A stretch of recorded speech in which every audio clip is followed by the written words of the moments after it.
नमस्कार मित्रांनो, आमच्या चॅनलवर नवीन असाल तर चॅनलला नक्की सबस्क्राईब करा, म्हणजे तुम्हाला मालिकेचे नवनवीन एपिसोड सर्वात अगोदर पाहायला मिळतील. तर अप्पी आमची कलेक्टर या मालिकेमध्ये खूप इंटरेस्टिंग एपिसोड आलेला आहे, तो आपण बघणार आहोत. तर कसं काय, तर अर्जुन, अप्पी आणि अमोल झोपलेले असतात. अर्जुन अमोलच्या डोक्यावर हात फिरवतो आणि मनातल्या मनात आणि थोडा हळू आवाजात बोलत असतो की देवा, हे तू काय घडवलंस रे? तुझ्यावर माझा इतका विश्वास होता, तू इतकं का केलंस? मला विश्वास नाही बसत आहे की तू असंही करू शकतो. तो देवाला आणि स्वतःला गंजत असतो. तर अर्जुनला रड येतो. तर अर्जुन त्या खोलीमधून निघून जातो. इकडे अपर्णा पण जागी असते. अपर्णाला अर्जुनचा आवाज येतो. अर्जुन काय बोलतो त्यामुळे अपर्णाला पण रड येते. अर्जुन खोलीच्या बाहेर निघून देवघरात येतो.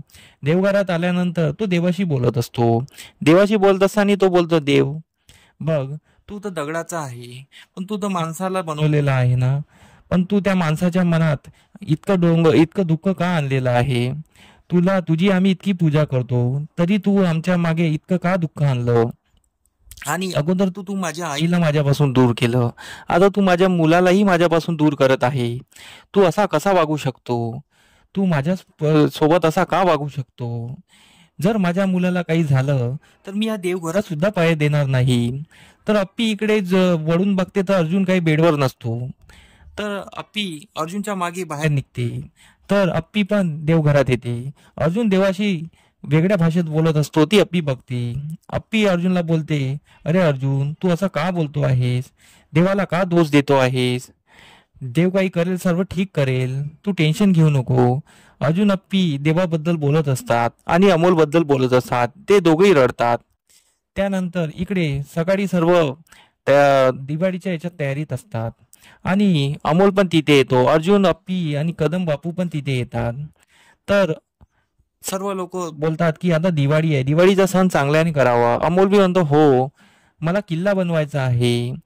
तर दीप्या बोलतो, अमोल, आपण किल्ला बनवू, मी तुला मदत करेल. तर अमोल खूप खुश होतो. अमोल बोलतो, हो मामा, आपण किल्ला बनवू. मग तिथे रुपाली आणि मोना बोलते, मी दिवाळीचं फराळ नाश्ता बनवते आणि मस्त आपण मजा करू. तर अमोल खूप खुश होतो. अमोल बोलतो, थँक्स मोठी मा, थँक्स मोमा, असं बोलतो. आणि सर्व दिवाळीच्या तयारीला लागतात. पण दीप्याचं तोंड पडलेलं असतं. दीप्याचं तोंड पडलेलं पाहून अमोल बोलतो, मामा, तू का बरं तोंड पाडून बसलेला आहेस? दीप्या काही बोलत नाही. दीप्याला काही सहन होत नाही. मग अप्पी विचारते, बाळा, तू का बरं असा बसलेला आहेस? अर्जुन पण विचारतो. दीप्या बोलतो, मला काही बोलायचं नाही आहे. आणि स्वप्नील सर आणि रुपाली आणि मोना यांना खूप खुशी आहे, ज्यांना स्वतःचं काही वाटत नाही, दुसऱ्याबद्दल काही वाटत नाही आणि फक्त देखावा करतात. त्यांच्यासोबत मला काही दिवाळी सेलिब्रेट करायची नाही आहे, मला काही बोलायचं सुद्धा नाही आहे. दीप्याचं बोलणं कोणाला कळत नसतं. तर अप्पी विचारते, बाळा, तू जे काही आहे स्पष्ट बोल. दीप्या काही बोलायला नकार देत असतो, पण अखेर दीप्याचा भान सुटतो आणि दीप्या बोलतो, दिदे, जे काही झालं, अमोल बद्दल जे काही चुकीची बातमी कळली आणि अमोल बद्दल जी बिमारी कळली आपल्याला, ते स्वप्नील सर आणि रुपाली आणि मोमा म्हणजेच मोना हिला सर्वांना अगोदरपासून माहीत होतं, पण यांनी आपल्याला सांगितलं नाही.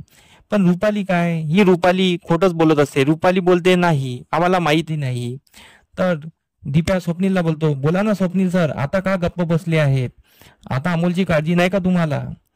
तर स्वप्नील बोलतो, दीप्या, असं नाही आहे रे. तर दीप्या बोलतो, नाही, मी स्वतः ऐकलेलं आहे. तुम्ही काय बोलतो ते हॉस्पिटलमध्ये मी सांगू का? रुपाली आणि मोना खूप घाबरलेले असतात हॉस्पिटलचं नाव ऐकताच. तर तरी रुपाली खोटच बोलत असते. तर तेवढ्यात स्वप्नील ओरडतो, रुपाली बस, आता माझ्याने हे खोट्याचं ओझं ठरणार नाही आणि खोट्याचं ओझं मी घेऊन चालणार नाही. मी जे काय आहे ते स्पष्ट बोलेन. अर्जुन आणि अप्पी, बघ, जे काही दीप्या बोलत आहे ते खरं बोलत आहे आणि आम्हाला अगोदरपासून माहीत होतं. तर दीप्या बोलतो, यात हे दोघंच दोषी नाहीये, मोना पण दोषी आहे. मोनाला पण अगोदरपासून माहीत होतं, तिने पण आपल्यापासून लपवलं. जर या तिघांनी आपल्याला अगोदर सांगितलं असतं तर आज आपण अमोलसाठी काही ना काही करू शकलो असतो. अमोलच्या बाबतीत आपण खूप मोठा पाया उचलला असता, पण यांनी आपल्याला सांगितलं नाही. तर मोना बोलते, अहो ऐकून तर घ्या, आम्ही का असं वागलो, काय वागलो, हे आम्हाला सांगूचा मौका तर द्या, आम्हाला सांगू तर द्या. तर दीप्या बोलतो, काय सांगायचं, कोणीच त्यांचं ऐकत असतं. तर तिकडे अर्जुन पण बोलतो, दादा तू असा वागशील मला वाटलं नव्हतं. तर स्वप्नील बोलतो, अरे अर्जुन, पण अर्जुन काही ऐकून घेत नाही. अप्पी पण रागावलेली असते. अप्पी बोलते, रुपाली वहिनी तुम्ही असं का वागल्यात? तर दिप्या बोलतो, यांनी जे काही केलं, तुझ्यासोबत जे चांगलं वागलं ते त्यांचं सर्व खोटं होतं. तर अप्पी बोलते, मग मध्ये मोनोपॉसचं नाटक? तर दिप्या बोलतो, ते पण खोटं असेल. सर्व यांनी खोटं खोटंच वागलं. यांनी सर्व चुकीचंच वागलेलं आहे.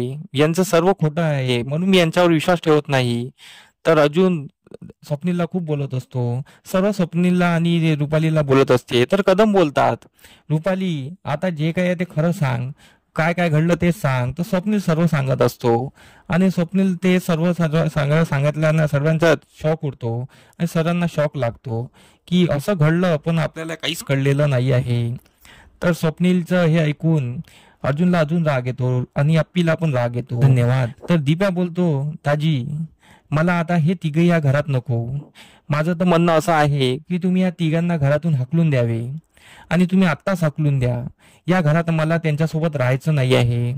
तर दिप्याचं हे बोलणं ऐकून स्वप्नील, रुपाली आणि मोनाला शॉक बसतो आणि अप्पी आणि अर्जुन स्वप्नील, रुपाली आणि मोनाला घरातून हाकलणार का? आणि अर्जुन त्यांना या घरातून ठेवणार का, की अमोल त्यांना वाचवणार? हे आपल्याला पुढील भागात आपल्याला बघायला मिळणारच आहे. तर आमचा व्हिडिओ तुम्हाला कसा वाटला हे आम्हाला कमेंट करून नक्की सांगा. आमच्या व्हिडिओमध्ये काही त्रुटी असतील ते आम्हाला कमेंट करून नक्की सांगा. काही कारणास्तव आमच्या व्हिडिओमध्ये त्रुटी येतात, तर त्यामुळे तुम्ही आम्हाला थोडंसं समजून घ्या. धन्यवाद. हे व्हिडिओ कसे वाटला हे आम्हाला कमेंट करून नक्की सांगा. तुमचा प्रतिसाद आमच्यासाठी खूप महत्त्वाचा आहे. तर आमच्या व्हिडिओला कमेंट नक्की करा आणि लाईक करायला विसरू नका. धन्यवाद.